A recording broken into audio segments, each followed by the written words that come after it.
So come and join us. Vámonos, guys. Let's go.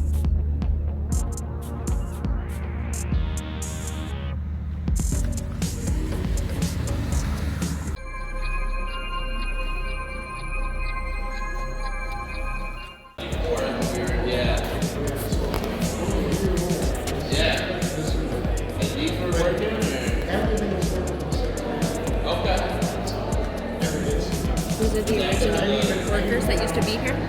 Yeah. Really? Used to be the main power plant. Said something about that. What is the purpose of that? Okay. Is that what it first was? Sure.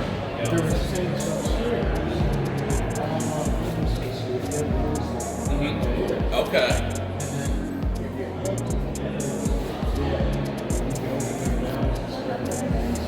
Oh, wow. That's a big engine.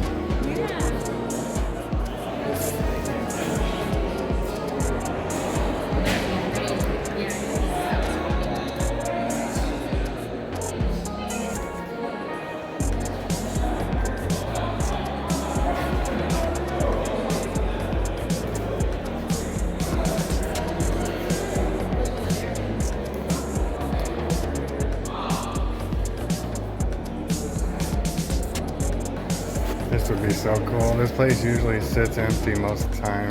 Yeah, that's what it seemed like throughout the It'd time be that cool I've been to driving by come her. in here and investigate.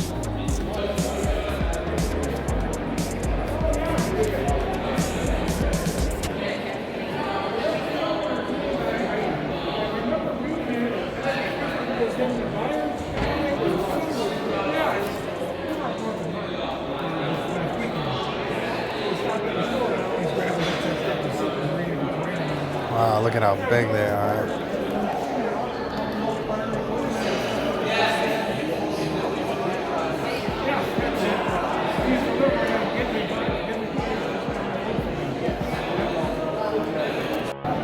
Kind of like being in here.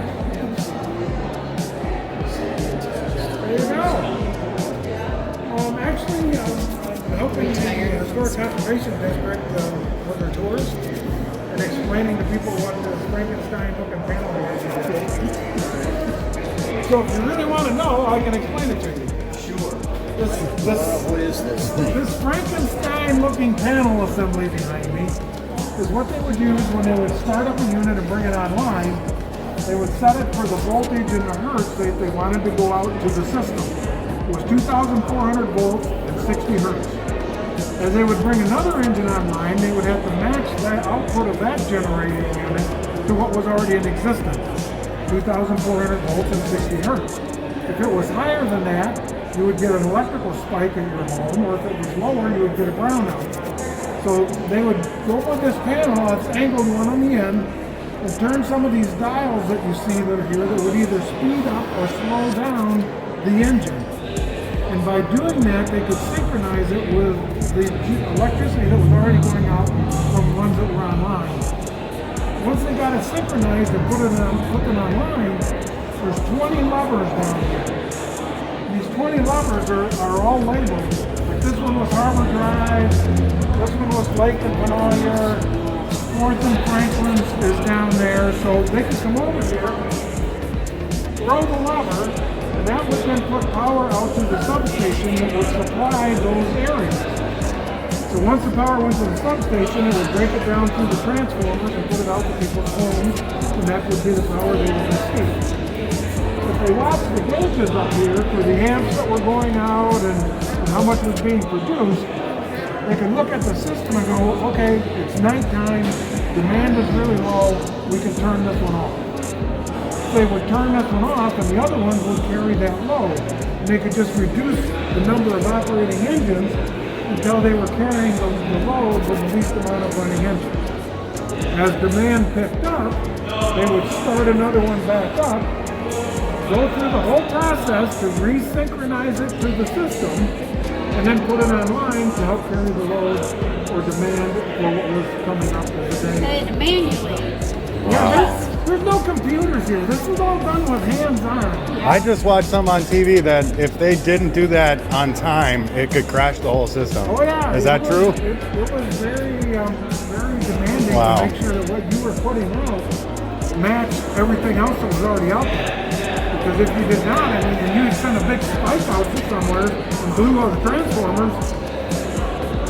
Wow. You spent, back in 1930s, you spent weeks replacing all that stuff. Yeah, wow. I could not Not like they do it in the imagine. day today. So if a squirrel. I saved the paper when I brought it home.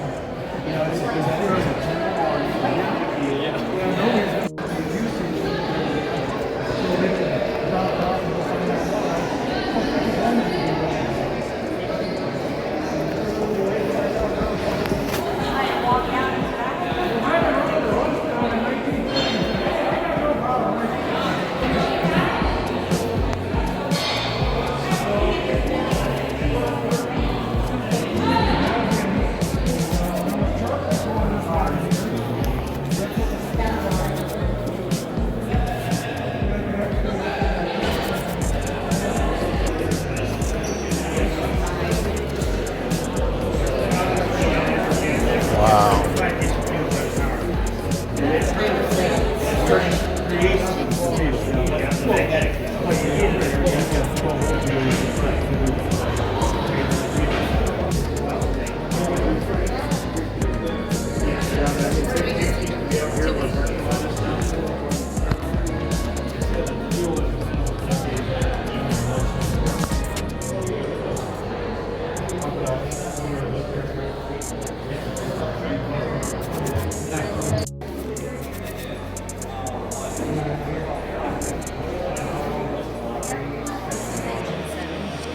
Manufactured by Nordberg. 9-cylinder, 7,000 horsepower. 35,000 kilowatts. Runs on 5 diesel. Engine Oh, wow. out of Wisconsin. And this was actually the largest diesel engine in the United States operating. And this facility for a few years was the largest diesel power plant in the United States, putting out about 26,000 horsepower at its peak with these Nordbergs. And these were produced in Wisconsin. They were shipped over, built piece by piece, and then the building itself, every time a new engine was installed, they would add on to the building. And so people wonder, how are they going to get them out of here? Well, that's for the developers to figure out. There's a picture down there. Yes. For the Enterprise, and that was, they brought that in piece by piece too. And so by 1974, that Enterprise engine down there was the only one operating in this facility. Wow. Up until 10 years ago, when this whole facility became. Yes. Well, there's also a lot of environmental cleanup too, in terms of diesel waste and asbestos, and other building materials that are just lead paint. Exactly, lead paint. Yep. But if you get a chance here, these are some photos from the second and third floors, and this facility is. And if you look down here, you can kind of see that the basement. We were able to tour the basement, and it's not a tiny basement at all. And Wow. so, if you make your way through here, you can kind of look up, and you can see the day tanks on the top and third floor. That's when I saw the oil for the day, because they had to replenish it every single day. And then right here, there's a door that leads to a small little parking lot right outside. And what people do is they come in, they would walk in through that second floor and go right to that window there, and that's when they pay their electric bill. Wow. So they got to see the inner workings of where their power was coming from when they would come in and pay the bills. That's incredible. Was that they were operating for close to 100 years on the lobby. Wow. And actually bought a diesel manufacturing plant from Anheuser-Busch, who was the first company in the United States to produce diesel engines for a period of time. Wow. So.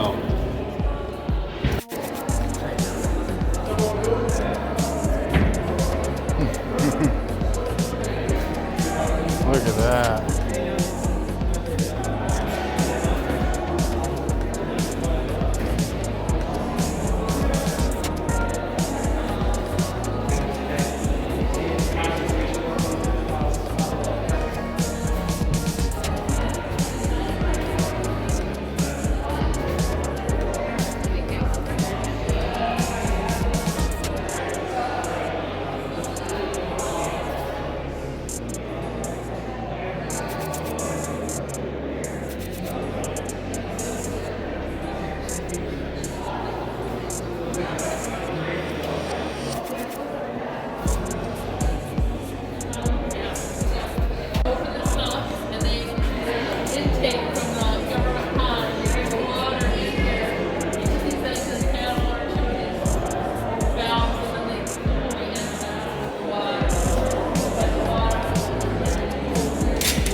nice little oil smell that doesn't go away. Yeah.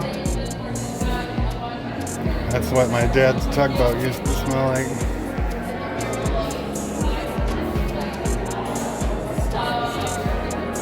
Do we go this way? I haven't seen it yet. I mean, there's people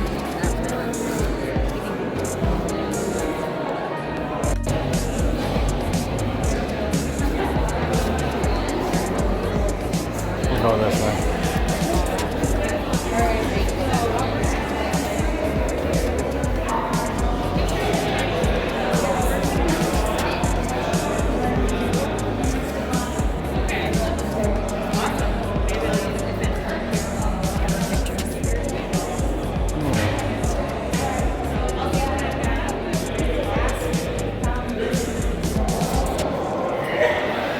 Those are old.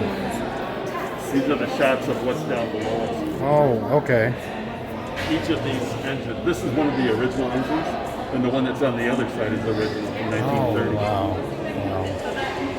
Unbelievable. What they sit on downstairs up here is a giant block of concrete. I could imagine. You might be able to see it Wow. through the end down here. Oh, wow. Thank you. Yeah, thank you. Wow.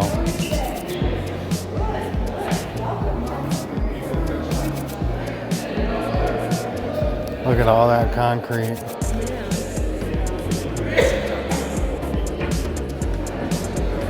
This is definitely the place you'd want to be if there was ever like an apocalypse, because this place is built like tough.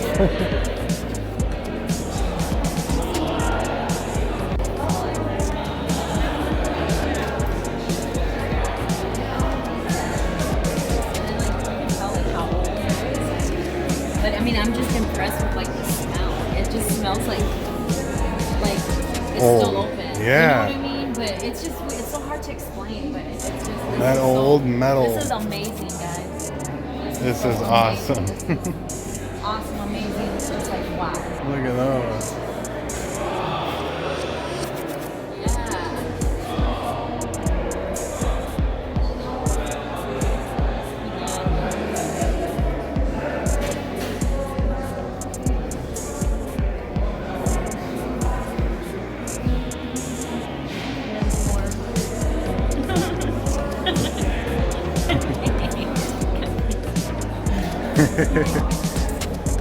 Yeah.